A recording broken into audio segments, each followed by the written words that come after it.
ऋषि ने जनक को कहा उसकी मां का सपना पूरा करने के लिए सलाह दी। जी हाँ दोस्तों, हम बात कर रहे हैं स्टार प्लस के शो जनक की। तो दोस्तों, आगे बढ़ने से पहले अगर आप इस चैनल पर नए हैं तो इसे सब्सक्राइब कर दीजिए, साथ ही बेल आइकन दबाना ना भूलें।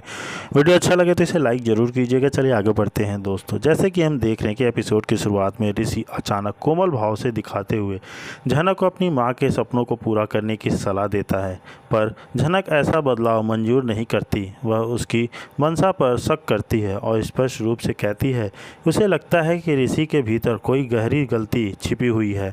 जनक का साहसिक निर्णय लेते हुए जनक निर्णय लेती है कि वह ऋषि से पूरी तरह दूरी बना लेगी। ऋषि और अदिति की ज़िंदगी में वह एक बोझ न बन पाए। वह कहती है कि लोग अपने जी रहे हो वहीं पर अपने रास्तों पर अपने गांव लौट जाएगी।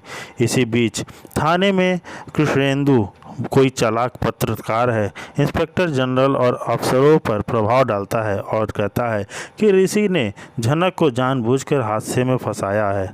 इस चीज़ के चलते पुलिस ऋषि और जनक दोनों से पूछताछ करने का आदेश देती है।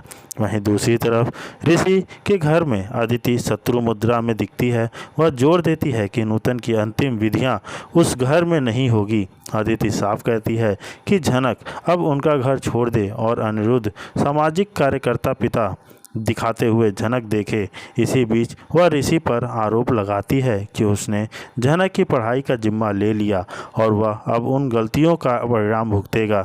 जनक फिर सटीक और आत्मविश्वास से कहती है कि उसे किसी की मदद की ज़रूरत नहीं। वह गांव वापस लौट रही है। घर में उम्मीदें खत्म हो कर अपने जीवन के निर्णय खुद लेने का संदेश देती है।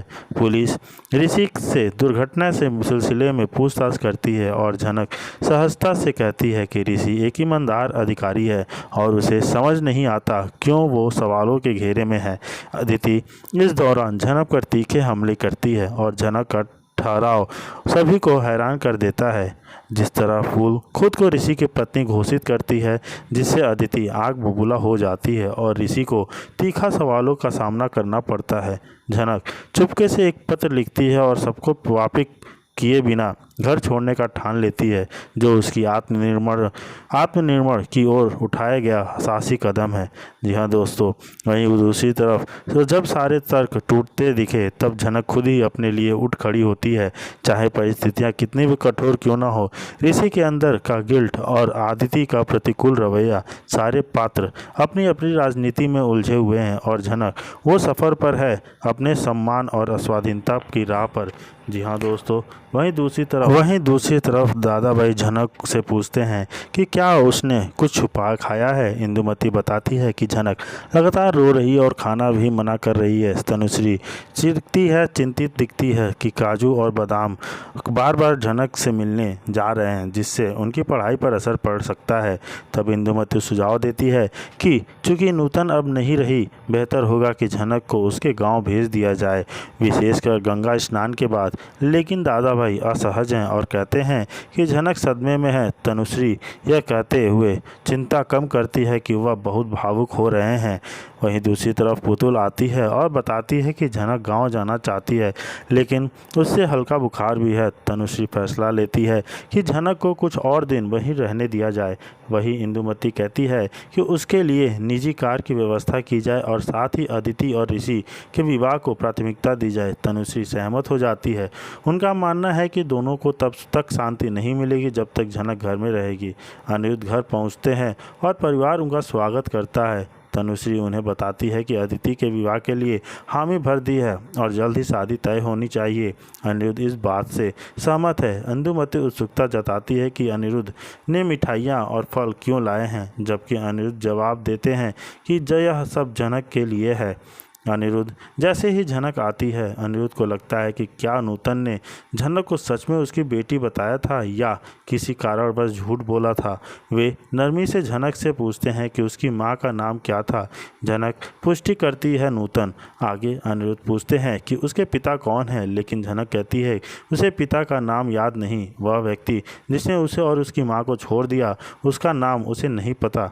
जनक इस दर्दनाक अनुभव का जिक्र करते हुए कहती है कि एक दिन दिन वो उसी पिता का सामना जरूर करेगी जिसने उसकी माँ को दुख दिया है। इस दौरान अंजना फूल की स्थिति की चिंता करती है और बबलू याद दिलाता है कि फूल भी अपने पिता द्वारा अपनी माँ द्वारा छोड़ी गई है जिस तरह।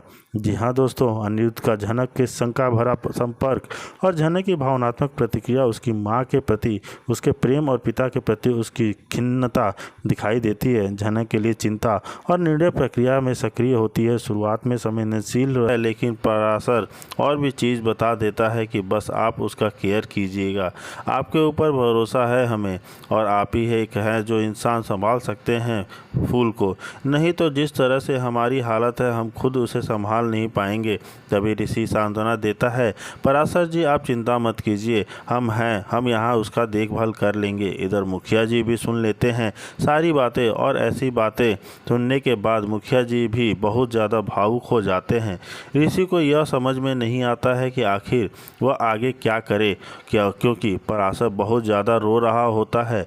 ऋषि यहाँ पर सोचता है कि हालत ख़राब होती है मुखिया जी की, कुछ उसे समझाते हैं कैसे क्या करना है, लेकिन तब तक यहाँ पर पता चलता है कि और ज़्यादा फैमिली बखेड़ा खड़े हो जाते हैं। ऋषि यह सोचते रह जाता है, ऐसे में लोग कहते हैं कि उसे जो है इस घर में नहीं लाना है और नहीं लाना पड़ेगा। अब इधर ऋषि याद करता है कि किस तरह उसकी माँ ने हमसे वादा किया था और हमने कहा था उसके पिताजी को, लेकिन उन्होंने एक्सेप्ट नहीं किया।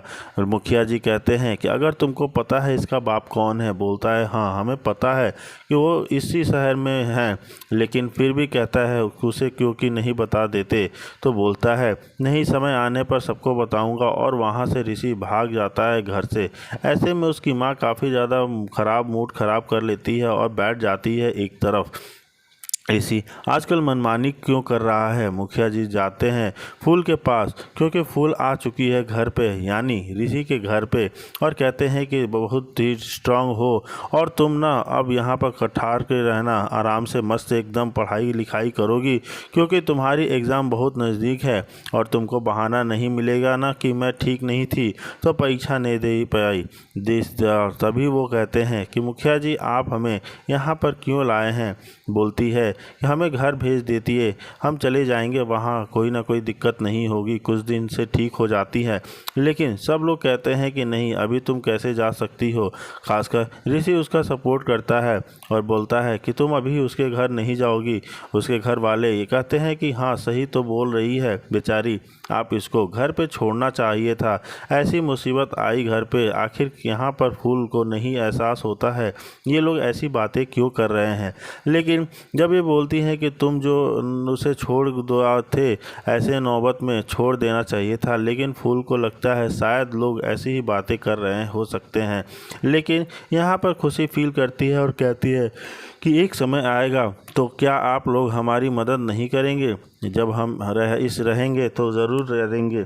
लेकिन यह बात सुनते ही ऋषि की माँ कहती है कि नहीं यह आखिरी बार है, अब तुम्हारे इस घर में कोई सपोर्ट नहीं मिलेगा।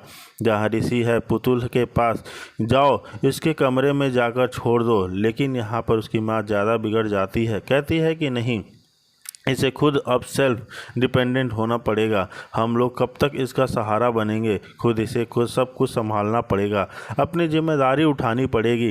ऋषि बोलता है अभी थोड़ी सी हालत ख़राब है इसकी, आप लोग समझ क्यों नहीं रहे हो, जब थोड़ा हो जाएगा सही हो जाएगी तो खुद अपनी जिम्मेदारी उठा लेगी। इसी की बात पर थोड़ा सा झरना और बोल देती है उसकी माँ, तो हाँ खुद अपना जिम्मेदारी उठाऊंगी, बस थोड़ा सा ही बात है, ऐसे तो मैं बोल रही थी कि आप मेरे गांव छोड़ दो, मैं सब कुछ संभाल लूँगी।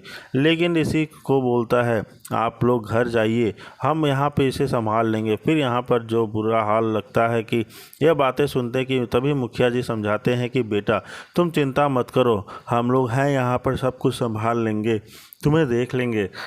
ऐसी बातें नहीं होती। अदिति पुतुल देती है सॉरी। अदिति के आते ही घर में एक नया बखेड़ा शुरू हो जाता है, क्योंकि जैसे ही फूल बोलती है कि आप मेरे से मिलने आई हैं ना, अदिति बोलती है नहीं तुम कौन होती हो कि मैं तुमसे मिलने आऊँगी। क्या मेरा घर है, या मैं जब दवा मन करेगा मैं आऊँगी, इसमें कोई रोकने वाला नहीं है। क्यों? ऋषि बोलता है, प्लीज़ ये बढ़िया से बात करो ना, आखिर बढ़िया से तो पूछ रही है। तो लेकिन अदिति को बहुत बुरा लगता है कि ऋषि उसका सपोर्ट कर रहा है। आखिरकार ऋषि ऐसा क्यों कर रहा है? हो तुम क्यों मेरे घर में नहीं आई हो? बोलती है, ठीक है, लेकिन ऐसे अच्छे से बात कर सकती हो, बेचारी की हालत ख़राब है, तुम समझती क्यों नहीं हो? जहाँ पर अदिति और ज़्यादा मुंह लगा देती है, तुम क्या समझते हो? इसको यहाँ पर उठा के ले आए हो, इससे मत घर पे रहने देना चाहिए। इतना बड़ा घर में मुसीबत आया है और तुम इसको कैसे यहाँ पर ले आए? बेचारी को मन नहीं करता मिलने के लिए। जहाँ ऋषि कहते हैं, तुम ये सब बातें मत बोलना अदिति अभी प्लीज़, बेचारी ऊपर क्या गुजर रही है, तुमको पता है ना कि मेरे चलते सब कुछ हुआ है, तो हमें थोड़ी सी जिम्मेदारी उठानी पड़ेगी। लेकिन वहाँ पर बातें ही बात में अभिमन्यु बोल देता है कि